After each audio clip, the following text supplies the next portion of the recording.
Yo, c'est Migorine. Aujourd'hui on se retrouve pour la toute dernière review de Amphibia, le tout dernier épisode qui était du coup The Hardest Thing. En fait j'essayais de me mettre dans l'ambiance pour mettre la review, mais j'ai trop du mal parce que putain, c'était une grosse dinguerie l'épisode, vraiment. C'était juste trop bien et en fait je suis encore un peu sous le choc réellement. Et c'était juste trop bien, je suis vraiment pas bien, j'ai du mal à croire que ça soit vraiment arrivé là. C'est dur. C'est dur, mais c'était tellement bien, putain. Genre, on va en parler, mais c'était fou. Vraiment, j'ai kiffé du début à la fin. Je pense vraiment que c'était peut-être genre le meilleur. Enfin, je sais pas, est-ce que c'était vraiment le meilleur épisode? Est-ce que genre c'est mieux que True Colors? Est-ce que c'est mieux que All In? Peut-être, mais genre, enfin moi c'est comme ça que je l'ai ressenti. Et en fait, du coup, le truc c'est que moi, Amphibia, en fait, réellement, j'ai regardé. J'ai pris en fait à partir de la saison 3. Et, euh, et du coup, j'avais tout rattrapé très rapidement. Et donc, du coup, j'ai moins en fait cette. Comment dire? En fait, j'ai pas suivi depuis que ça sortait dès le début, depuis 2018, si je dis pas de conneries.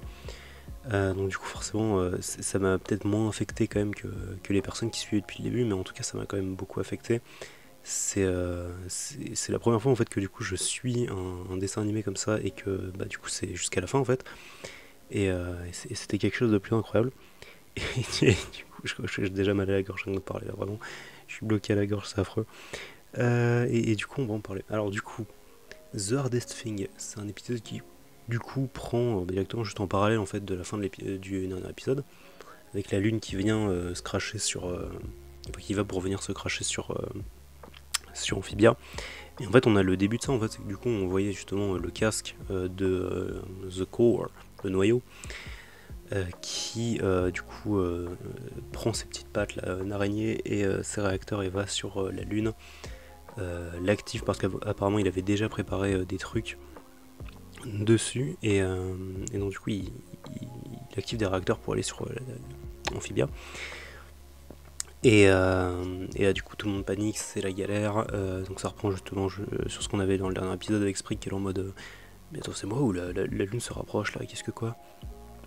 Et ça commence à être la panique, et sur ce il y a Mother Holm, donc la mère de tous les Holm qui apparaît, et est-ce qu'elle tentait de rassurer les gens? Grossièrement, elle parle de la prophétie.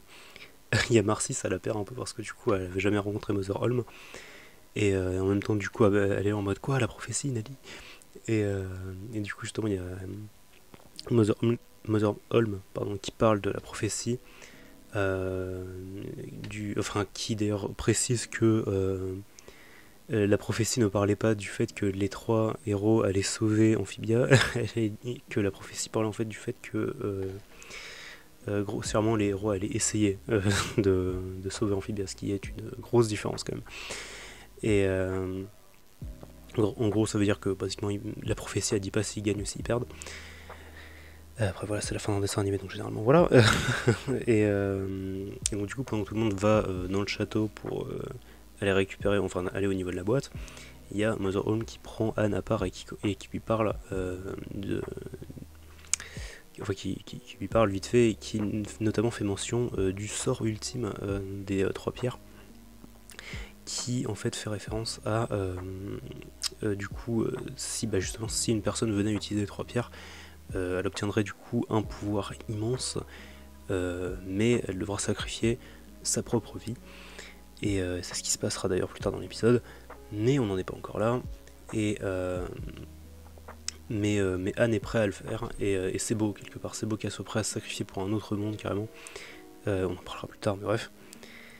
Et donc là du coup, elle revient dans le château, et qui elle croise? Donc ça on avait vu dans le promo, oui, dans le teaser trailer en fait de l'épisode, qu'il y en avait un, mais j'ai pas fait de review dessus parce que bah, je l'avais vu tout seul, et puis en fait il y avait pas grand chose à parler dessus, mais s'il y avait quand même pas mal de trucs à dire, mais bref, j'ai pas fait de review, c'est tout.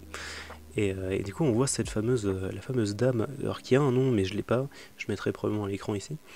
La dame qui en fait s'occupait notamment de la gemme bleue, donc la gemme du cœur de Anne, ce qui lui a permis en fait de garder les pouvoirs de la calamité. Euh, et qui était très drôle en fait comme personnage d'ailleurs. Et, euh, et donc du coup elle est réussie du coup parce qu'elle s'y connaît avec les gemmes de la calamité, et donc du coup elle va pouvoir euh, les aider en fait enfin aider Anne à partager son pouvoir avec Sacha et Marcy. Ce qui fait que du coup évidemment en partageant son pouvoir en fait du coup ça le décuple, parce que du coup en fait ça redonne son pouvoir de base en fait à Sacha et à Marcy.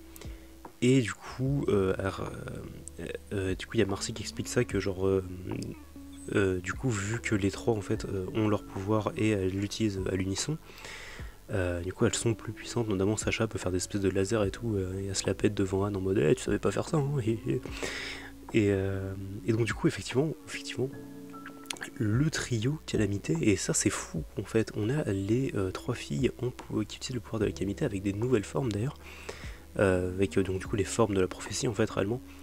Donc avec les armures, Sacha qui a les cheveux attachés et longs, c'est ce qu'on avait vu en fait sur la fameuse muraille de l'épisode je ne sais plus combien, mais un peu plus tôt de cette saison, dont j'avais fait un espèce de gros aparté dessus, enfin bref. Et c'est juste trop cool, voilà.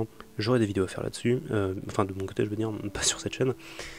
Et c'est trop bien du coup, le trio de la calamité qui du coup, forcément, vont pour bourriner la lune, hein, la lune de The Core, qu'on pourrait appeler du coup la Dune, la Dark Moon, je sais pas comment ça s'appelle.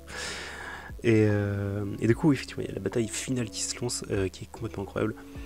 Donc, du coup, les trois filles utilisent leur pouvoir pour le pouvoir de la calamité pour défoncer. Parce que du coup, justement, il y a The Core en fait qui est une espèce d'armée de monstres un peu zarbes qui sortent de la lune. Parce que ça marche, ça fonctionne comme ça. Et du coup, sur cette bataille finale, il y a un remix trop cool de No Big Deal, qui est du coup, enfin de It's No Big Deal, donc la chanson des trois filles qu'elles avaient fait dans l'épisode musical Battle of the Band de la saison 2, qui était une musique incroyable, qui était du coup qui est apparu dans cet épisode et du coup qui était revenu dans le trailer de la saison 3 avec un remix très cool. Et là du coup on a encore un remix très cool, cette musique c'était génial, vraiment le combat est incroyable, tout le monde utilise des pouvoirs un peu stylés. Anne a fait une raquette et une batte de tennis, une balle de tennis pardon.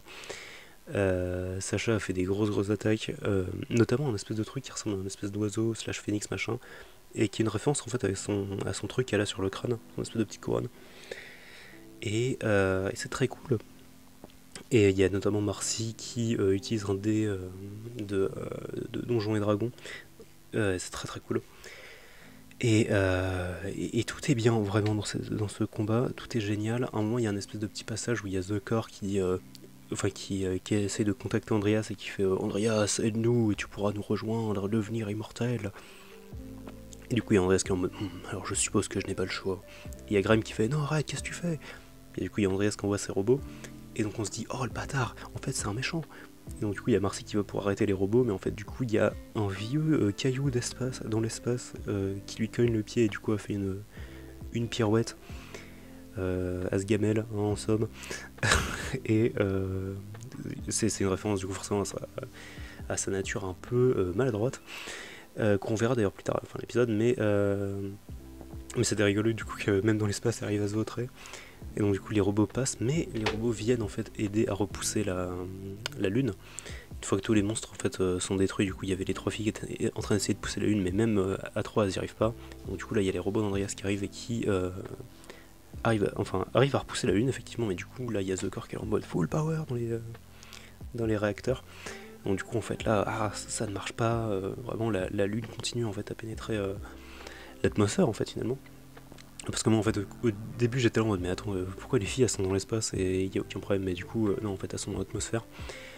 Ce qui pourrait poser des problèmes d'ailleurs sur un truc, après j'en parlerai peut-être. Et du coup justement dans cette séquence avec Andreas, qui est une full rédemption d'Andreas pour le coup, il y a un parallèle sympa avec Anne et à la fin de la saison 1. En gros, donc du coup, il y a sa couronne avec The Core. Donc il y a le corps en fait qui lui parle et qui dit non, espèce de fou, espèce de malade, qu'est-ce que tu fais? Ah, espèce de fils ingrat, enfin, ce genre de truc. Et qu'est-ce que tu es en train de faire? Et donc il y a Andreas qui répond quelque chose que j'aurais dû faire il y a bien longtemps, je me rebelle face à toi grossièrement, je sais plus ce que c'était la phrase, mais genre I'm standing up to you. Exactement la même phrase qu'avait dit Anne à Sacha dans l'épisode 20, enfin le dernier épisode de la saison 1, donc réunion. Et on a fait du chemin depuis là quand même, c'était différent, mais c'est cool, c'est quand même super cool. Et de cette full rédemption en fait d'Andrea, c'est ce parallèle avec Anne qui était sympa. Et là du coup on arrive à un passage très cool de l'épisode. Donc voyant en fait qu'elles n'arrivent pas à repousser la lune, et surtout en plus que Sacha et Marcy sont en train de perdre leur pouvoir. Ce qui est un peu affreux parce que du coup il y a Sacha qui dit I'm fading fast en parlant de ses pouvoirs.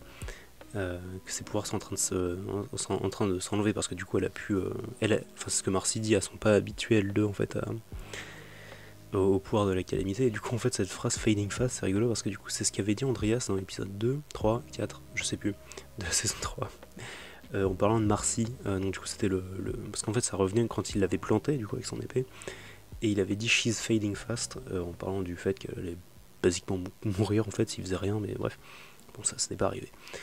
Mais bon voilà, c'était une petite phrase comme ça, random. Et donc du coup en voyant ça, Anne décide d'utiliser le sort ultime, le pouvoir ultime des pierres. Et donc du coup il y a des adieux entre grosses guillemets avec Sacha et Marcy. Enfin il y a Sacha qui dit t'as intérêt à revenir en vie Bonchai. Et donc du coup elle les envoie du coup sur Amphibia, elle les renvoie sur la terre, enfin sur la surface. Et du coup en fait à part, oui voilà, il y avait Anne qui dit je sais pas si je vais m'en sortir, il y a des chances que je décède violemment. Et donc du coup là elle va pour utiliser les pierres. Mais en voyant que du coup Sacha et Marcy reviennent sur Terre, du coup il y a Sprig qui dit qu'est-ce qui se passe machin, il y a Sacha qui lui explique la situation. Et du coup il utilise Frobo pour aller voir Anne. Et donc là du coup il y a Anne justement qui utilise les pouvoirs des trois pierres en même temps, et du coup juste avec un plan très cool d'ailleurs que vous voyez probablement à l'écran. Je sais pas si je l'ai utilisé en miniature ou en... J'ai probablement utilisé en miniature, non peut-être pas, non ok vous voyez peut-être à l'écran le plan avec Anne et avec tout le monde de Amphibia derrière elle, mais en mentalement finalement. Et elle dit, enfin non, il y a The Core qui fait tu oses utiliser le pouvoir secret de Amphibia contre moi. Et il y a Anne qui dit non, ce n'est pas le pouvoir secret d'Amphibia, c'est le pouvoir de l'amitié. C'est pas ce qu'elle dit, mais c'est bon, voilà. Et donc du coup elle utilise le pouvoir, elle passe en mode hyper. C'est un peu, ça m'a rappelé un peu la hyper forme de, la forme hyper de Sonic. Hyper hyper. Bref. Un truc comme ça en fait qui l'a fait complètement briller avec du rouge, du bleu, du jaune. Du rouge, du bleu, du vert, pardon. Enfin, elle est toute lumineuse, c'est incroyable. Et du coup, il y a Sprig qui vient en fait, basiquement, essayer de l'en empêcher, mais en fait, vraiment, c'est encore une fois des adieux. Et justement, il y a Sprig qui dit j'ai tellement changé grâce à toi. Et les dernières phrases que Anne lui dit, c'est moi aussi. C'est beau, c'est beau, c'est beau, putain, c'est beau. Et donc, du coup, est-ce que c'est la dernière phrase qu'elle lui dit? Non, peut-être pas, mais, mais bref, c'est une phrase qu'elle lui dit. Et du coup elle se retourne et elle one shot la lune avec un fat laser vénère, et c'est la fin de Anne du coup, parce que pendant qu'elle fait ça en fait du coup on la voit, même avant en fait on la voyait qui était en train de craquer sous la force pure en fait des gemmes. Tout son corps est en train de craquer, a détruit la lune, mais du coup elle retombe. Non, est-ce qu'elle retombe? Non, du coup il y a Sprig qui vient la rechercher, il me semble, et donc du coup là en fait elle fait ses adieux à tout le monde. Et un truc que j'ai noté qui était cool, c'est que justement en fait, après avoir utilisé la pleine puissance des gemmes, elle perd toutes ses couleurs en fait, elle devient toute blanche, un peu comme Majin Vegeta justement. Il y a tout le monde qui a fait le parallèle là-dessus, c'est un peu comme Majin Vegeta quand il a utilisé l'explosion finale. Bah là c'est la même chose, elle a perdu toutes ses couleurs, elle est toute grise, finalement elle est grise blanche comme ça, et craquée. Et en fait du coup c'est rigolo parce qu'en fait les couleurs des gemmes c'est les couleurs primaires. Et quand tu enlèves les couleurs primaires, t'as plus de couleur, du coup tu es blanc, c'est ça? Je crois que c'est ça, mais en tout cas, bref, j'ai trouvé le truc intéressant. Et en fait, généralement t'es noir, non? Oh putain, je sais pas, putain. Et les couleurs. Bref. Et là, du coup, ce qui est affreux, c'est que du coup, Anne meurt, en fait. Anne s'évapore comme Majin Vegeta, mais elle meurt vraiment. J'expliquerai pourquoi après, mais du coup, et ben là elle décède, vraiment pour le coup, parce que du coup tout le monde était en mode, c'est rigolo, parce que du coup dans les 3 saisons, à la fin de la saison 1, c'était Sacha qui a failli mourir, à la fin de la saison 2, c'était Marcy qui a failli mourir, et du coup à la fin de la saison 3, c'est Anne qui a failli mourir, en fait du coup elle est morte, donc ça compte pas. Et du coup il y a cette séquence un peu tripesque qu'on avait vu dans le trailer aussi, il me semble.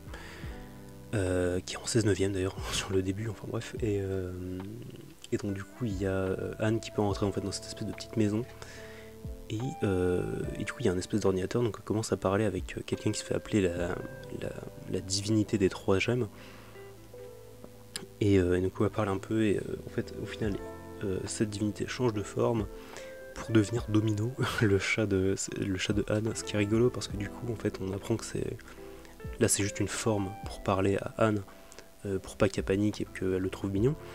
Mais en fait, c'est après du coup un peu plus tard, en fait, elle lui montre, cette divinité lui montre sa vraie forme qui est c'est une espèce de forme, enfin de truc qui a pas vraiment de forme réelle, c'est un truc en plusieurs dimensions, ça n'a aucun sens.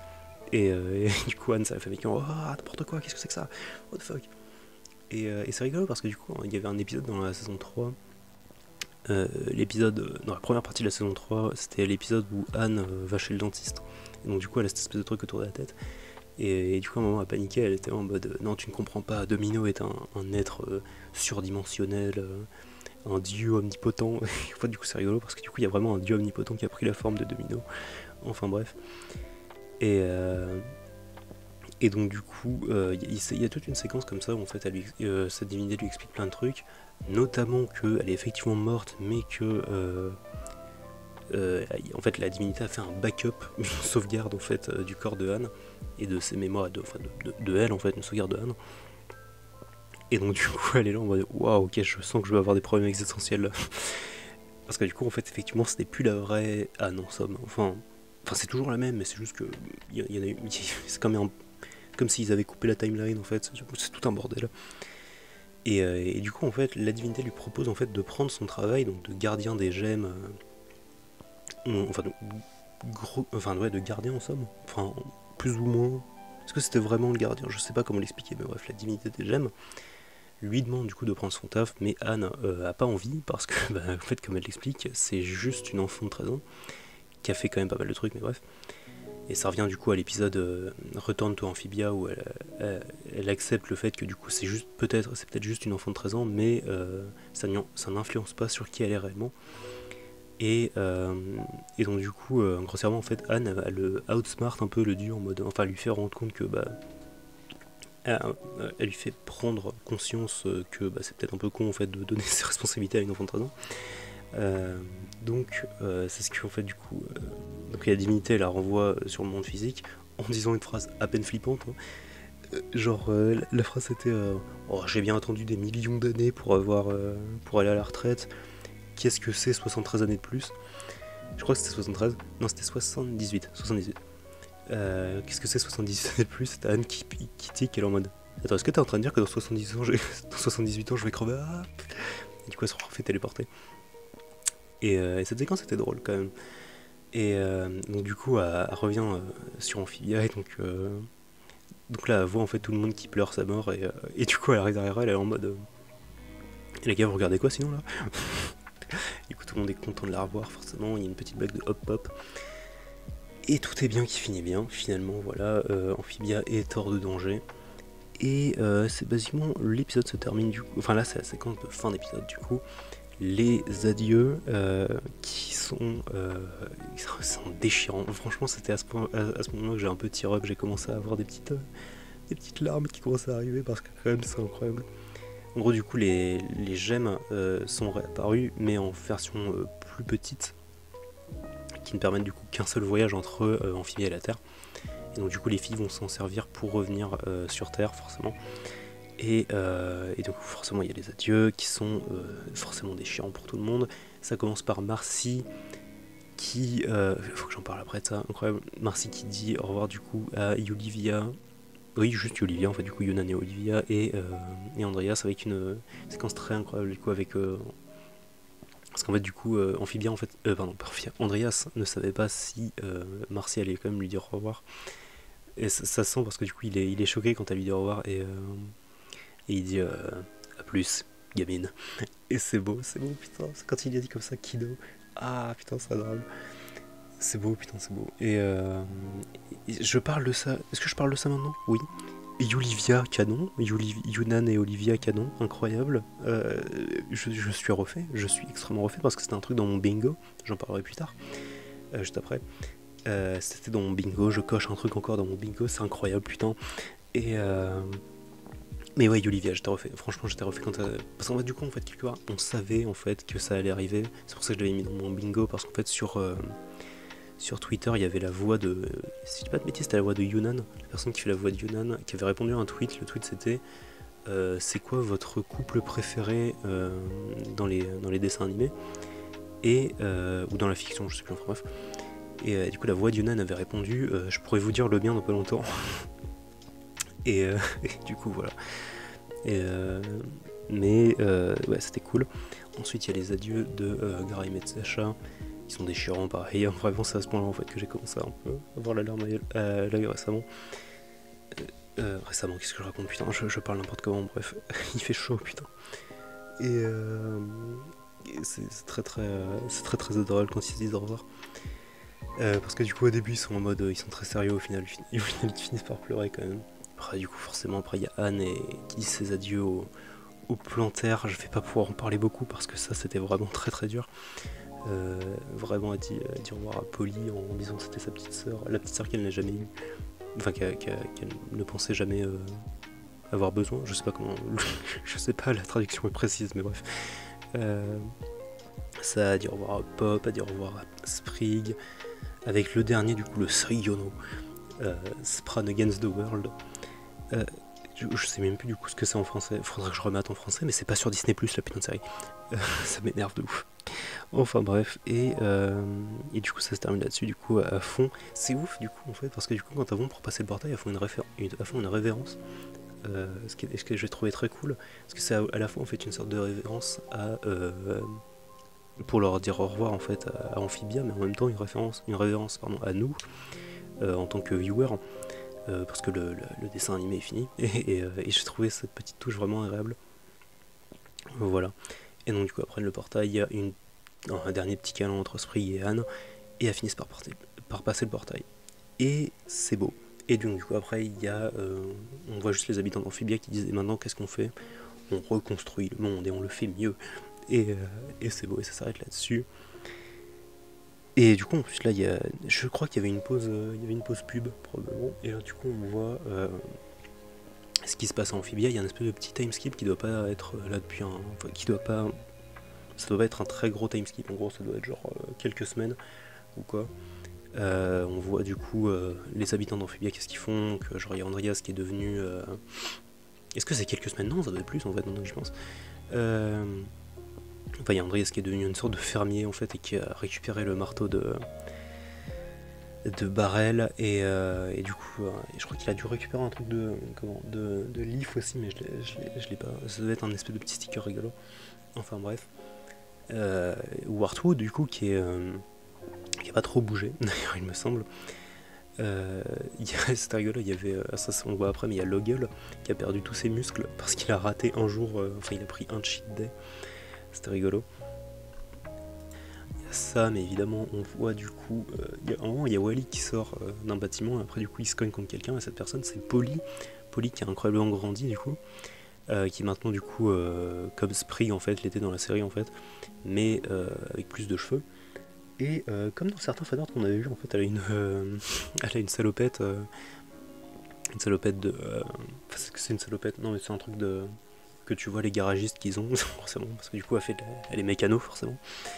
On voit également Hop Pop, qui a juste pas bougé. On voit Sprig, qui a lui du coup un peu changé. On le voit du coup justement dessiner un truc qu'il a vu dans le téléphone de Anne, donc cette espèce de monstre là qu'on voyait dans le château de Newtopia. Et c'est très beau, et donc du coup en gros, il parle de cette cérémonie en fait, et la cérémonie, c'est la cérémonie d'inauguration de la statue de mémorial le mémorial de Anne, grossièrement. Celle qui a sauvé Amphibia. Et c'est beau. Et aussi, du coup, on voit Yunan et Olivia qui ont une dernière scène ensemble, où il y a Yunan qui refait son truc, enfin, qui refait le début de son truc de « Je suis Yunan, la générale incroyable ». Elle commence à énumérer tous ses titres, au final, il y a Olivia qui la stoppe en disant « Sweetheart », c'était adorable.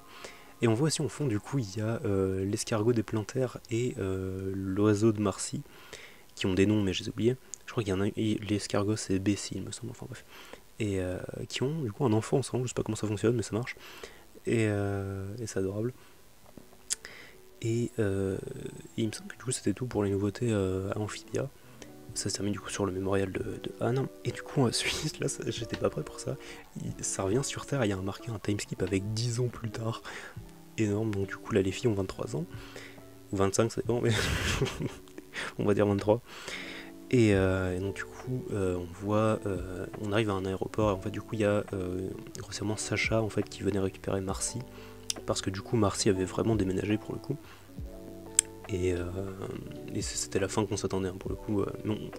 Ça aurait été cool quand même de voir en fait justement la séparation des trois filles, mais bref. Et donc du coup il y a plein de trucs sur cette scène. Déjà quand Marcy arrive, elle a des petits trucs sur son sac, des espèces de des petits machins qui pendouillent. Il y a Bakugo de My Hero Academia, il y a Sakura de Naruto, il y a un espèce de petit piaf aussi. Et du coup on la voit revenir. Les car design, j'en parle pas spécialement, mais les car design du timeskip sont incroyables, sont très très cool. Et donc il y a Marcy qui vient comme ça, on la voit, donc elle voit Sacha, elle va pour lui faire un câlin, mais elle se vautre, forcément. Sacha qui d'ailleurs on la voit dans sa voiture est confirmée queer, donc confirmée bisexuelle queen. Ça avait déjà été plus ou moins confirmé avant, mais du coup maintenant on le sait. Elle a un espèce de un petit sticker sur son. Ah putain, vas-y, en plus j'apprends à conduire en ce moment, c'est le rétro du milieu. et c'est sympa, et du coup elle parle un peu de ce qui se passe dans la vie. Il y a Marcy qui a fait un webcomic, ce genre de truc, enfin, bref. Sacha qui est devenu... Ah, c'est quoi son taf? J'ai pas le nom du taf, c'est genre grossièrement elle aide des enfants en fait à... Je sais pas, thérapeute pour enfants, mais c'est un truc dans le genre. Et enfin, travaille avec des enfants quoi, grossièrement. Et du coup, Anne, elle parle de Anne un peu, qui en fait du coup est devenue... Enfin, qui travaille dans un... C'est pas dans un zoo, mais c'est un truc dans le genre en fait, où du coup elle est dans le coin des grenouilles, forcément. Et là, est-ce que... Alors du coup, j'ai pas pu noter en fait la toute dernière phrase de Anne. Je la mettrai peut-être à l'audio seulement, pas à l'écran, parce que du coup, je risque probablement de me faire claim. J'ai pas trop envie, mais je vous la mettrai à la fin de l'épisode. Enfin, à la fin de cette review. Et voilà, grossièrement, moi je vous ferai une espèce de micro-review ce mercredi pour parler de ce que je pense de la série en général. Et voilà, du coup c'était un banger cette série, j'ai aimé du début à la fin. C'était fou, très très bon épisode. J'adore cette putain de série. Je vais parler de mon bingo très rapidement, j'ai pu valider pas mal de trucs. Je vous le mets peut-être à l'écran. En tout cas, ce que j'ai validé, c'était du drama avec Marcy, parce qu'il y en a eu un peu. Il y avait un personnage important qui a une sale blessure, donc en la personne de Grime qui s'est fait enlever un bras. Et puis même du coup le truc dans le dos de Sacha dont personne n'en reparle, mais bref. Calamity Sacha, même si du coup on a eu les trois, mais bon bref, ça la compte quand même dedans. Yulivia Canon et Full Redemption Sacha. Ça m'a validé, c'était un 3x3 et ça m'a validé de ligne. C'est propre, voilà, grossièrement c'est très très très propre. Et voilà, du coup, moi sur ce, écoutez, moi je vous donne rendez-vous samedi prochain pour la prochaine review de The Owl House, et mercredi pour la review totale de Amphibia. Je vous laisse du coup avec la dernière citation de Anne, et sur ce, je vous dis la bise et à bientôt. Change can be difficult, but it's how we grow. It can be the hardest thing to realize you can't hold on to something forever. Sometimes you have to let it go. But of the things you let go, you'd be surprised what makes its way back to you.